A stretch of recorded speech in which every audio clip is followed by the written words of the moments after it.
Salut la Boost Nation, bienvenue sur French Bulls TV.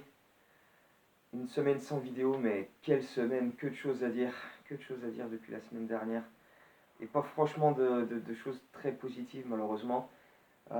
Déjà en termes de résultats, c'est pas fameux hein, ce qu'on a vu. 4 matchs depuis la dernière vidéo. Une victoire à Memphis un peu à l'arraché quand même, on a souffert, mais on est allé la chercher. Une défaite lourde contre Toronto à la maison, alors que pourtant on avait fait une très belle première mi-temps, je trouve. À ce moment-là de la saison, c'était notre meilleure première mi-temps. Euh, mais bon, défaite logique face à une équipe largement supérieure. Et puis c'est derrière, par contre, que c'est un petit peu plus frustrant. Euh, on était à New York lundi et à Cleveland mercredi, et les deux matchs là, c'était une catastrophe. Déjà à New York lundi, donc pourtant on a super bien joué pendant trois quarts temps offensivement. On trouvait des bons tirs, des shoots ouverts, belle circulation de balles, des systèmes bien exécutés. Défensivement, ça tenait le coup. Ça, c'était pas parfait, mais ça tenait le coup. Et puis en fin de match, on a totalement craqué. On s'est fait pulvériser dans l'énergie, dans l'attitude. On s'est fait démonter. Euh, on, on est tellement soft défensivement, on laisse tellement tout passer que bah voilà, face à des équipes qui avaient envie, et surtout face à un Bobby Portis. Bobby Portis, je crois qu'il n'a pas dormi cette nuit-là. Il était tellement déchaîné qu'il a dû fêter ça toute la nuit, ou en tout cas il n'a pas dormi. Mais voilà, les intérieurs adverses, ils nous ont pulvérisés. Portis, Maurice, Randall, ils nous ont déglingués parce qu'on n'est pas capable de protéger notre cercle. Et donc on s'est fait déchirer parce qu'en plus, avec une sélection de shoot en attaque, merci Zach Lavigne, hein, les 3 points à 9 mètres avec 16 secondes au chrono, t'es gentil, mais on va en rester là. Hein. Donc une défaite mais dégueulasse à New York. 2 jours après à Cleveland, tu te dis bon, c'est quand même que Cleveland en face. Ce serait bien de réagir et être un peu plus sérieux. Non. Le début pareil, pas trop mal, intéressant. Mais tout le long du match, on s'est fait déchirer au rebond. On s'est fait pulvériser. Oh, on a pris 32 rebonds en 48 minutes. Kevin Love et Tristan Thompson, ils en ont pris 30 à eux deux. Et nous, 32 en tout. C'est quoi comme blague ça? On est tellement, mais tellement soft défensivement. Bref, sur ces deux matchs-là, New York et Cleveland, on a affiché des lacunes, mais qui sont absolument lamentables. Donc déjà, les rebonds. Hein, parce que sur les 4 matchs dont je viens de parler, Memphis, Toronto, Cleveland et New York, à chaque fois, on a perdu la bataille des rebonds par plus de 10 rebonds d'écart. À chaque fois, on s'est fait déglinguer parce que il y en a qu'un qui se bat au rebond, c'est Wendell Carter Jr. Les autres intérieurs, Markkanen, Cornet, euh, Thaddeus Young, hein, pas trop, mais enfin bref, on regarde ce qui se passe et puis on est trop attentiste, on va pas au contact. Oh, Markkanen, il a pris des bras de ouf, il va pas au contact. Oh, à quoi ça te sert? Pourquoi t'as bossé tout l'été en salle? C'est quoi ce délire? Et donc, ouais, si vous regardez les vidéos depuis des années, je le dis à chaque fois, la bataille au rebond, pour moi, c'est une donnée importante. Quand tu te fais dominer au rebond comme ça, là, comme ça a été le cas, tu peux pas espérer grand-chose. Non, c'est pas possible. Euh, donc les rebonds, c'est une grosse lacune et il va vraiment falloir faire quelque chose. Je sais pas comment modifier le 5, je suis pas sûr que. Mais c'est dans l'état d'esprit, c'est dans l'envie, parce que tu vois que les mecs ils y vont pas, tu vois, ils sont pas à fond quoi. Les mecs, il va falloir vous secouer, on est en saison régulière là. Hein. Hein, c'est pas la peine d'annoncer en début de saison, on veut jouer les playoffs, machin, s'il nous faut sur le parquet, c'est pour rester les mains dans les poches. Donc les rebonds, la défense, parce que collectivement la défense elle est ridicule. On se parle pas, on communique pas. Il y a des écrans, les deux joueurs suivent le même gars, donc l'autre il est démarqué, tir ouvert, boum, dedans. Euh, à l'intérieur, bah voilà, on leur laisse tellement de rebonds offensifs aux équipes adverses que même si elles shootent pas bien, elles ont tellement de secondes chances que bah voilà, elles sont capables de nous punir et de nous déglinguer. On se fait défoncer par les secteurs intérieurs adverses. Voilà, comme je disais, Randall, Portis et Maurice avec New York nous ont tués. Thompson et Kevin Love ils nous ont flingués. Mais bon, c'est pas que les intérieurs. Hein. Tu regardes le match à Cleveland, Satoransky, Lavine, c'est quoi ça? Garland et Sexton, ils nous ont pris de vitesse. Bon, c'est sûr, c'est des joueurs rapides. Mais si tu les laisses faire en plus, bah il n'y a pas de miracle. Hein. Si tu les laisses prendre le temps, tu vois, si tu leur laisses prendre l'élan et attaquer le cercle, si tu les attaques pas d'entrée, bah oui, ces gars-là, ils vont aller jusqu'au cercle et ils vont te punir.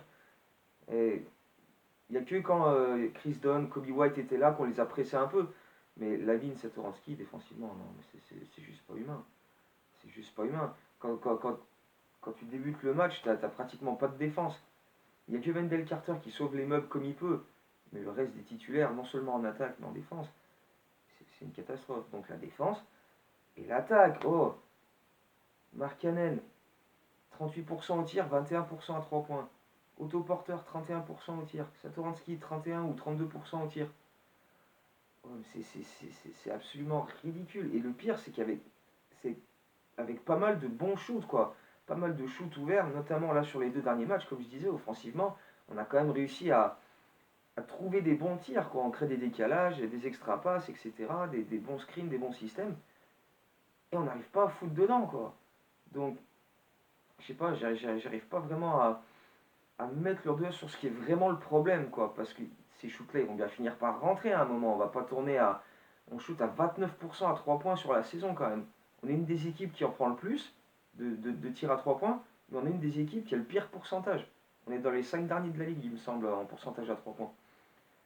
Il y a bien un moment où ça va rentrer, ces tirs. C'est des tirs ouverts qui sont bien emmenés, dans le rythme. C'est pas des shoots forcés qu'on balance, enfin pour la plupart, parce qu'il y a quand même forcément des shoots forcés par-ci par-là, c'est normal. Mais enfin, je sais pas, il y a bien un moment où ça va cliquer quand même. Mais je pense que c'est surtout dans l'envie, dans l'attitude. On dirait que les mecs, je sais pas, comme s'ils y croyaient pas, quoi. Tu vois, il y a pas le. C'est mentalement que ça coince. C'est mentalement que ça coince. Il faut un déclic parce que mentalement, euh, tu vois que les joueurs sont bloqués. Autoporteur, c'est un peu mieux depuis 2 matchs. Il attaque un peu plus le cercle, il est plus agressif. Mais bon, c'est pas encore ça. Satoransky, à un moment, il va falloir qu'il arrête de juste vouloir faire des passes. C'est bien de vouloir être collectif et c'est un très bon passeur, il est capable de créer l'attaque, tout ça.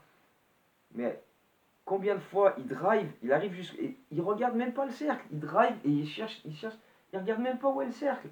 À un moment, oh, prends quelques tirs, t'es capable de scorer, t'es un bon shooter, surtout en début de match, quoi, histoire de lancer un peu le truc, voilà, fais quelque chose, quoi.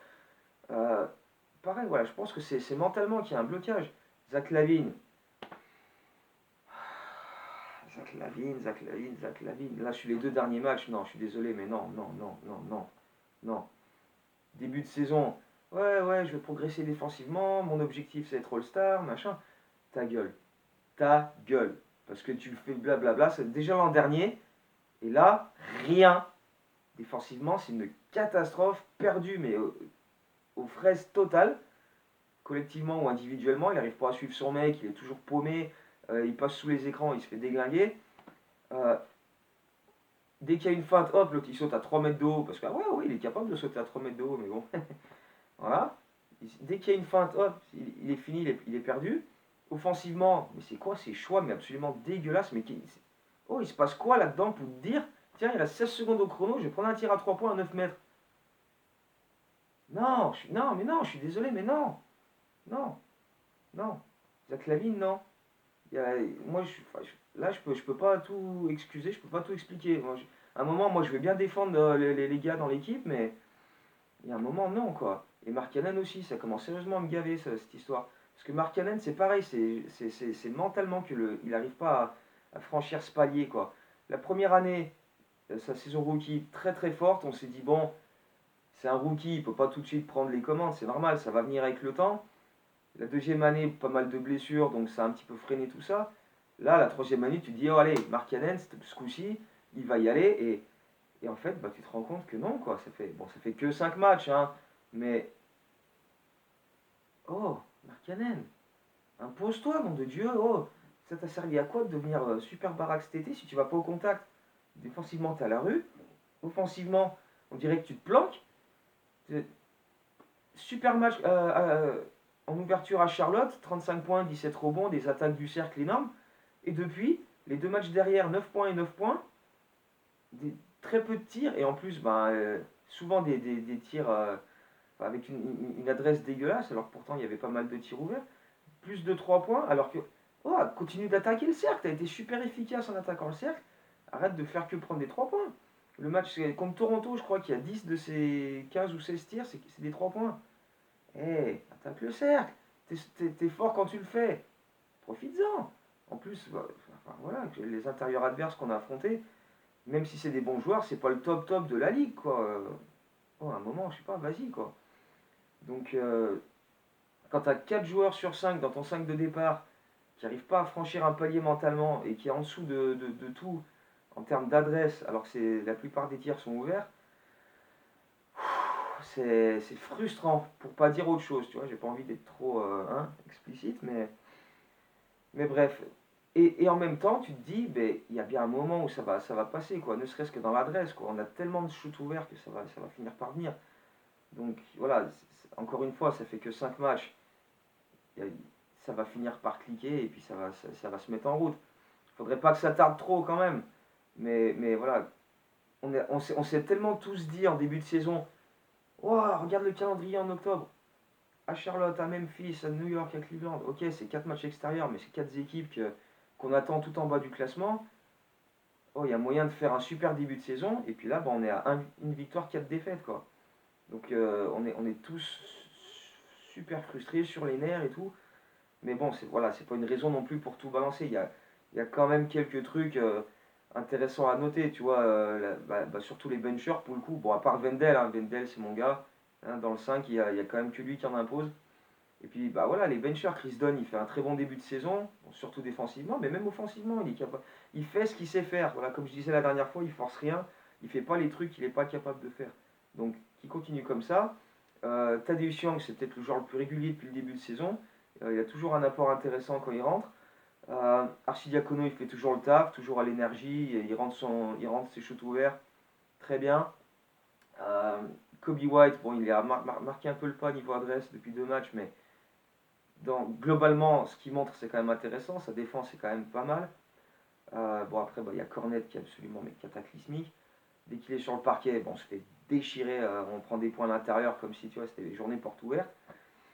Donc, je sais pas. Moi, je veux bien que Cornet joue à la place de Gafford parce qu'il est censé apporter du spacing, mais il ne fout pas un panier. À Cleveland, là, il a mis quelques points, mais à un moment, il va falloir mettre Gafford quoi, si on veut pas prendre 50 points dans la raquette à chaque fois, quoi. Et puis Shaq Harrison, pareil, c'est un des meilleurs défenseurs sur ligne arrière, il joue pas, quoi. Donc je pense qu'il y a quelque chose à faire au niveau des rotations de Jim Boylan, mais je pense que c'est surtout mentalement, il va falloir qu'on se dise, oh les gars, on en a pas un peu marre là de se faire déchirer tous les soirs, on n'a pas envie d'aller un peu au combat et montrer qu'on n'est pas soft, parce que là tout le monde va nous en mettre plein la gueule avec le soft, là, parce qu'on se laisse bouffer, quoi. On se laisse marcher dessus et on dit rien. Donc à un moment, il va falloir réagir. Et ce soir, j'ai presque envie de dire, c'est le test. Ce soir, on reçoit Détroit au United Center. Retour d'Eric Rose au United Center.